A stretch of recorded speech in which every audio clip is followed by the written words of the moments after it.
Breaking news ఉంది. Okay, ఈ topic నుంచి మనం బయటకు వెళ్ళాలి. మనకు జీవీ రెడ్డికి సంబంధించి ఒక సమాచారం వచ్చింది. జీవీ రెడ్డికి సంబంధించి జీవీ రెడ్డి రాజీనామా వెనుక ఏం జరిగింది అన్నది ఆఫ్ ది రికార్డ్ సమాచారం మనకు తెలిసింది. జీవీ రెడ్డి రాజీనామా వెనుక జరిగిన తతంగం ఏంటంటే, జీవీ రెడ్డిని ఇప్పుడు రాజీనామా చేయమన్నారు. దాంతోపాటు ఐఏఎస్ దినేష్ కుమార్ను కూడా ట్రాన్స్ఫర్ చేయబోతున్నారు. జిఏడి అంటే జనరల్ అడ్మినిస్ట్రేషన్ డిపార్ట్మెంట్కి ఆయన్ని పంపించబోతున్నారు. జిఏడిలో రిపోర్ట్ చేయమని చెప్పారు.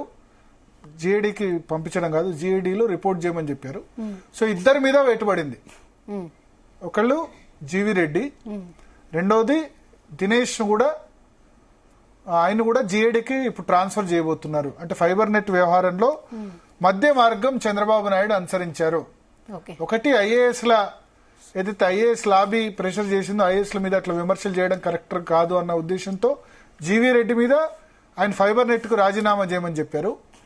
ప్లస్ దినేష్ మీద కూడా యాక్షన్ తీసుకున్నారు. సో నేను చెప్పినట్టు చంద్రబాబు నాయుడు కాంప్రమైజ్ ఫార్ములా, అంటే ఆయన కూడా డిఫెన్సివ్ గా ఉంటారు.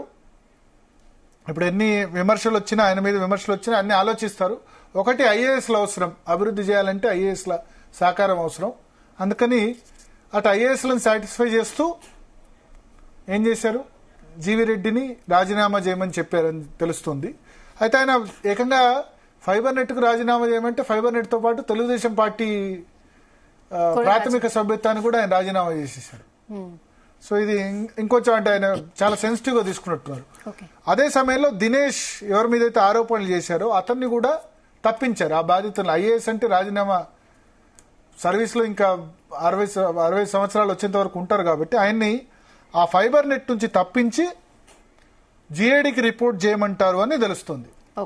సో ఒక కాంప్రమైజ్ ఫార్ములా, అటు పొలిటికల్ గా ఐఏఎస్ లను సాటిస్ఫై చేయడం, ఇటు పార్టీ నేతల్ని కూడా సాటిస్ఫై చేయడం, మధ్య మార్గంగా చంద్రబాబు నాయుడు ఈ ఫార్ములాను ఎంచుకున్నట్టుగా మనకు తెలుస్తుంది. సో జరగబోయేది ఇదే.